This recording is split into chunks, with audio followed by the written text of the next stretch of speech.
Buenos días, profesora. Hoy les voy a presentar el Booktuber de Marianela. Sebastián Sepúlveda estuve a cargo del guión, Manuel y yo narración, y Emilia Rosales como la editora. Primero, reseña el autor.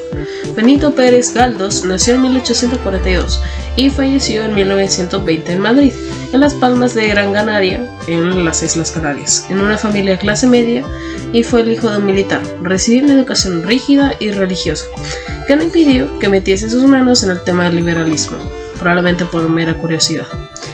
En 1867 se fue a Madrid para estudiar Derecho, lo cual abandonó para empezar en la literaria, para escribir libros y todo eso.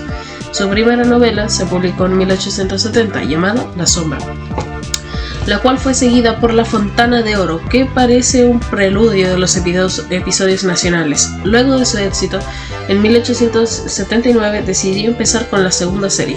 Entre el 78 y el 92 del siglo XIX, escribió más novelas como Doña Perfecta, La familia del León Rojo, La desheredada, Fortunata, Miau, Marianela y Tristana.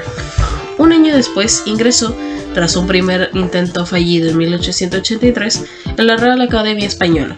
Durante este periodo escribió algunas novelas más experimentales, en las que utilizó íntegramente el diálogo, como Realidad de 1892, La loca de la casa también del 1892 y El abuelo 1897, algunas de las cuales adoptó también para la escena. El éxito teatral más importante, sin embargo, lo obtuvo con la representación de Electra en 1901, obra polémica que provocó numerosas manifestaciones y protestas por su contenido anticlerical. Intertextualidad.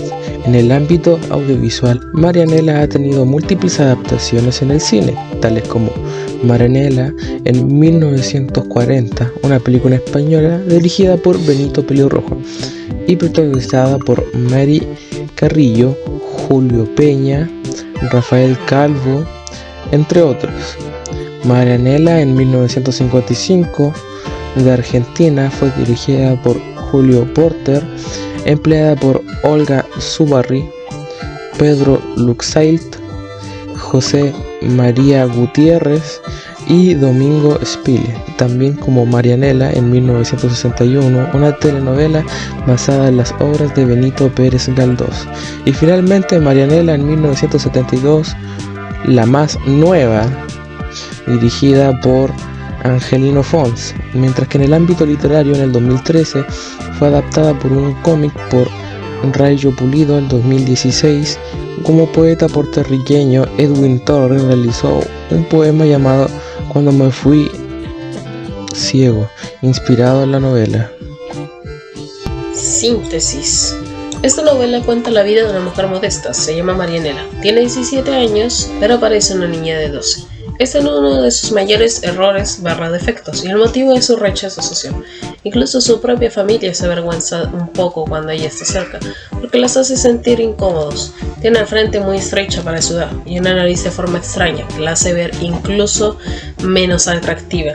Sin embargo, tiene una personalidad completamente diferente a su apariencia, y debido a esto decide encontrar su propia vida.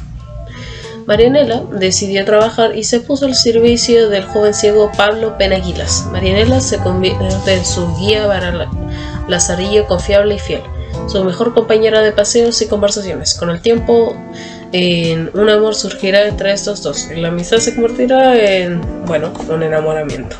En el proceso de lectura, antes de leer vi una pequeña sinopsis para saber de qué se trataba el libro, pero tratando de no ver el final. Y en el papel se veía bastante interesante. Comencé a leerlo con unas medias expectativas, ya que es drama y el drama a veces gusta, a veces no, depende. Durante la lectura, el libro tiene un momento bastante bueno. Aunque incluso sea corto, la trama se mueve a una velocidad más o menos agradable, pero sin dándole tiempo a los detalles. Al final, después es bastante raro, aunque sea feliz, se sintió un poco fuera de lugar. El giro de tuerca más que nada, pero no quitaba que el libro fuera bastante bueno. una buena lectura, si es que gustan estos libros sofisticados que leería obras del autor. Valores y antivalores. Valores. El amor incondicional de parte de Marianela, ya que incluso con la discapacidad que tiene, sigue amando a Pablo. Segundo, la bondad que presentan uno de los personajes es Nela, quien perdió a su madre a su corta edad. Eso también se puede ver reflejado en cómo incluso si descuidan bastante a Nela, la familia Centeno sigue cuidándola. La amistad está por parte iguales entre Nela y Pablo, porque aunque desde el principio se toma en cuenta que no la ama o por lo menos quiere a Pablo, siguen siendo amigos. Antivalores. Negligencia de la parte de familia de Nela, que sí, la cuida, pero la trata peor que el gato, por Dios. Porque le desprecian, le hacen dormir dentro de una cesta. Y el interés, que en este caso no puedo entrar en muchos detalles, pero se trata sobre el interés en la belleza más que los sentimientos. No puedo hablar mucho de esto, más que nada porque es algo que ocurre casi al final del libro. Crítica. En 1878, Benito Pérez Galdós publicó una novela romántica, social y alegórica, al detalle de las Islas Canarias.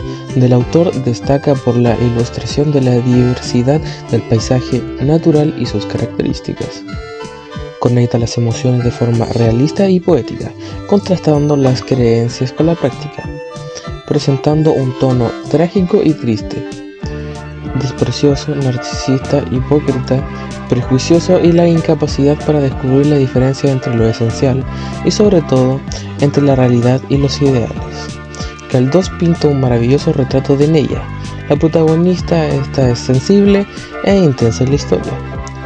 Ha llevado varias películas, una de ellas entre los años 90, dirigida por Angelino Fons y protagonizada por Rocío Dúrcal.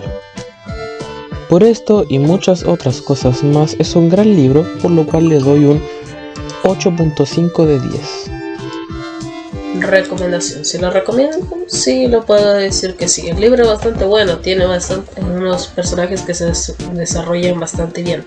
Desarrolla la trama que para ser muy corto es suficiente para que no parezca que se presionaron mucho, cosa que mucha gente en otras industrias debería empezar a valorar más antes de solo vender cosas, por ejemplo. Eso sí, el léxico que se utiliza es muy sofisticado, aunque tiene sentido porque el libro es del siglo XIX, así que la gente que no es muy versátil en tema en palabras complejas, tal vez les resulta un poco más difícil. Pero si les gustan las obras clásicas y más no quieren leer libros muy extensos en inglés como los de Shakespeare, este es un buen libro porque es español, pero no es el Quijote, así que es como una buena entrada, por así decirlo.